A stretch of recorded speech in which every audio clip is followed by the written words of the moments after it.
সালে আমাদের আরো 2000 ছাত্র আমাদের বাংলাদেশের নাগরিকের প্রাণ গেছে, এত মেধাবী ছাত্রদের প্রাণ গেছে। এই প্রাণের বিনিময়ে আমরা এই বাংলাদেশ আবার নতুন করে পেয়েছি। এটা কি তোমাদের অঙ্গরাজ্য হওয়ার জন্য? না ভাই, এরা আমাদেরকে কখনো মানুষ মনে করে নাই। আমরা যে একটা দেশ আছি, এই দেশ হিসেবে ওরা আমাদেরকে অস্বীকার করে। তাহলে আমরা ওকে বা ভারতকে ভারত দেশ স্বীকার করবো কেন? ওরা যখনই আমাদেরকে ভারতের দেশ হিসেবে স্বীকার করবে, আমরাও ওই দিন থেকে ভারতকে দেশ হিসেবে স্বীকার করবো। আমি একজন নাগরিক হিসেবে ভারত বাংলাদেশের সম্পর্ক ভালো দেখতেছি না। আগেও ভালো দেখতাম না, এখনো ভালো দেখছি না। কারণ হচ্ছে এরা আমাদেরকে কখনো মানুষ মনে করে নাই। আমরা যে একটা দেশ আছি, এই দেশ হিসেবে ওরা আমাদেরকে অস্বীকার করে। তাহলে আমরা ওকে বা ভারতকে ভারত দেশ স্বীকার করবো কেন?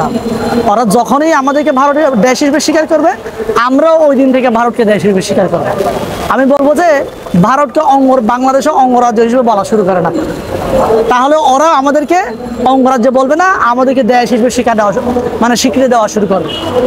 ঠিক আছে, দেখেন আমাদের 16 ডিসেম্বর কিংবা ভারতের সাথে যখন আমাদের পতাকা বৈঠক হয়, কিংবা ওদের সাথে পররাষ্ট্রমন্ত্রীর সাথে বা প্রধানমন্ত্রীর সাথে যখন বৈঠক হয়, ওই বৈঠকে দেখেন যে আমাদের যে 16 ডিসেম্বরে পাকিস্তান হানাদার বাহিনী যে আমাদের বাংলাদেশের কাছে আপনার আত্মসমর্পণ করেছে, এই আত্মসমর্পণের ছবি ওই আপনার পিছনে টাঙ্গিয়ে রাখি কেন?